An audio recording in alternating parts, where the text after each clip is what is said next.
Alright, hello everybody.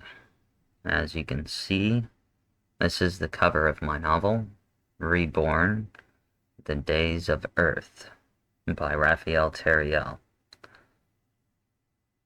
And, so I'm going to be doing this reading every other day. So the next day that I do chapter 2 will be on Thursday. Um, so this first chapter is going to be titled. I don't have chapters titled in my novel, but for the sake of YouTube, we'll call it Chapter 1, The Dream, Tiriel and the Serpent. And the link to buy it off of Amazon will be in the description. And just so YouTube knows, this is the novel I wrote, and I'm doing a reading of the first 10 chapters. After that, you'll need to buy the book to read the rest, and hopefully I make the case for you to buy my book. And, trying to think if there's anything else before I begin this. I'm gonna do this basically all in one take, so if I make a mistake in my reading or anything like that, then, so be it. I'm human. Not trying to be perfect. I don't ever try to put myself that way either. This is the way how I just do things on my channel, whether people like it or not, I don't care. So, let's get into chapter 1. Okay, chapter 1.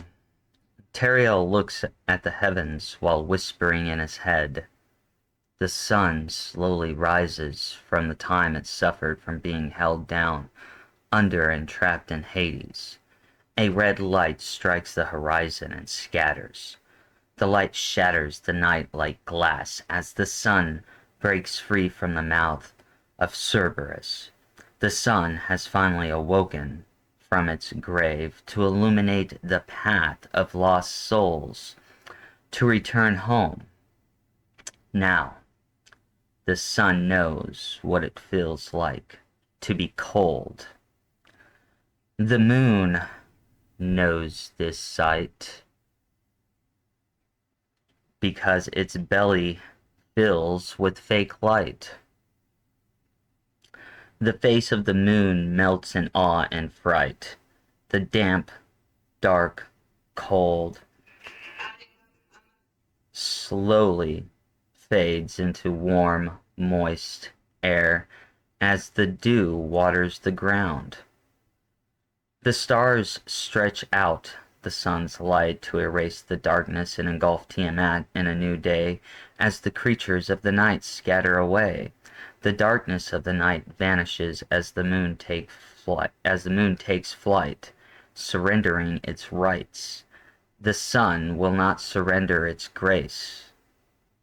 It will push through even when it is being erased. Tiriel takes notes about this mysterious day. He analyzes his surroundings and thinks everything seems out of place. The stars are in a different location. At night, the moon appears farther away. I am unfamiliar with this beautiful island. Everything feels so calm. I feel so empty, and the void is eating me alive. I feel like I am a million miles away from everything, and feel as if my purpose is to suffer through this journey alone. Why do I fear that something terrible is about to happen? Then a fog surrounds him. He sees nothing but white, and there are no details to help his sight. A warm wind rushes in to separate the fog, creating a path. Tiriel begins to walk down the foggy myrtle path in the forest, and he wonders in awe that the sky and Tiamat decorate themselves in a new design, an image he has saved in his mind. After witnessing day and night, he sees the sun and stars have moved several degrees. Tiriel asks out loud, "How old am I? How long have I been gone? Has 200,000 years already passed?" Then he becomes silent and thinks, there has been a shift in the heavens. A new age begins with consciousness in our hands. He continues to walk down the myrtle path while figuring out the mystery. How did I get to this time and place? The path in the forest led Tiriel to a beach.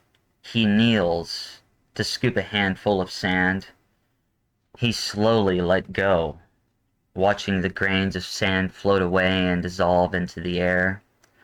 It's all a matter of wind and time. When you are floating, you do not have control of the direction where you go. The destination always changes, and our plans always rearrange the appearance of destiny. When you disappear, you'll reappear in a different place and time. Nothing ever changes. It just rearranges.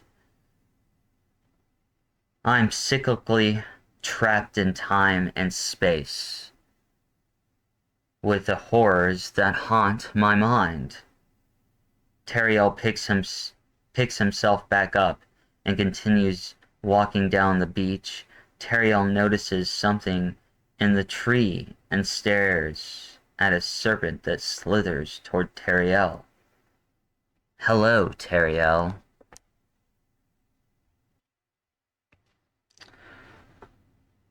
Momentarily, the serpent pauses to stick its tongue in the air. "I hope you are enjoying this moment in time. Welcome to a new day, for the spell of time has its own rhyme." Tiriel admires the blue serpent. "You are unique in design. I also understand that you try to play tricks on people's minds. Why do you approach me today?" The serpent slithers back, coils, and raises its head to speak. "I am your warning that things are fixing to change. You do not ask the right questions because you still possess your name. Is it too soon? Or do you not remember what is at stake? No worries. I'll show you the pain." Tiriel instantly becomes petrified and freezes once the serpent utters those life-changing words. The serpent traps Tiriel in a spell. Tiriel foresees dark roads lie ahead, and he would have to become like the sun and free himself from hell. He will also need help from the stars above to make it through the journey he has unknowingly begun. Tiriel begins to feel the moist, cold air warm up as it lightly touches his skin. The warmth of the sun starts to heat the air. The warm air inches its way around Tiriel's skin. He absorbs the warmth and heat into his body because he knows he will need to exert every bit of strength to succeed against the bleak odds. Tiriel turns back to the serpent, and the serpent immediately changes its color to black. The serpent's eyes turn into a whirling fire, shaping itself in a downward spiral. As the serpent hypnotically stares into Tiriel's eyes, the only thing that will follow is the death of almost everything. Your knowledge is blank, and your soul speaks meaningless words. You think you possess the keys, but both hands are free of the objects you have yet to retrieve. How will you ever be the peace that unlocks the eye to open its sights. The sun falls from the sky as soon as the serpent whispers those words. The daylight breaks apart into shards of glass. The moon laughs its way back into the night with no starlight.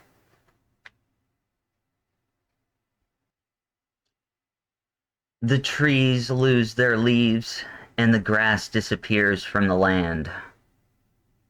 A deep Arctic cold rushes in to invade and conquer the warmth that the passionate sun so dearly gave. The serpent gets face to face with Tiriel. Sleep and fall into the riddle, for the path is known. Tiriel passes out for what seems to be a brief second, although he feels rested. His eyes open to the sight of the heavens falling from the sky. He looks around and the serpent is gone. Inside, he panics as he tries to keep a calm exterior. He sees one firestone falling after another, crashing into the sea, causing enormous waves to crash onto the land, destroying the civilization at hand. Tiriel begins to wonder if Sophia is anywhere. Tiriel slowly drip from his eyes. Oh, I'm sorry. Tears. Let me start over. Tiriel begins to wonder if Sophia is anywhere. Tears slowly drip from his eyes because he knows that he may have to leave her behind. Tiriel looks at the beautiful, luscious, green island. He cannot see her in his sight, and fright overcomes his mind. The thought of death paralyzes everything except the need to survive. The firestones begin to wreak brutal havoc on the middle and outer rings of the island. The ground starts to shake, rumble, and roll. Paranoia enters Tiriel's head as reality sets in that he will die, just like the serpent said. Even though all odds are against him, Tiriel starts running toward the center of the island. He climbs faster and faster to higher ground. Tiriel reaches the top of the hill. Tiriel sees part of the outer edges of the island start to break apart. Then, the outer edge of the island becomes devoured by the sea. The island falls faster into the ocean until it catches up to the point where Tiriel stands.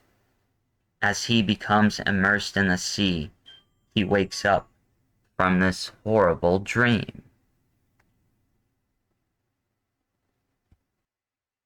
Okay, so that was the end of chapter 1. Thursday, I will be coming back on to read chapter 2. And as I said, I'll be reading up to chapter 10. I hope you enjoyed this. Please leave your thoughts so far about what you think, if you like it, if you don't like it. And like I said, the link is in the description below if you would like to buy it.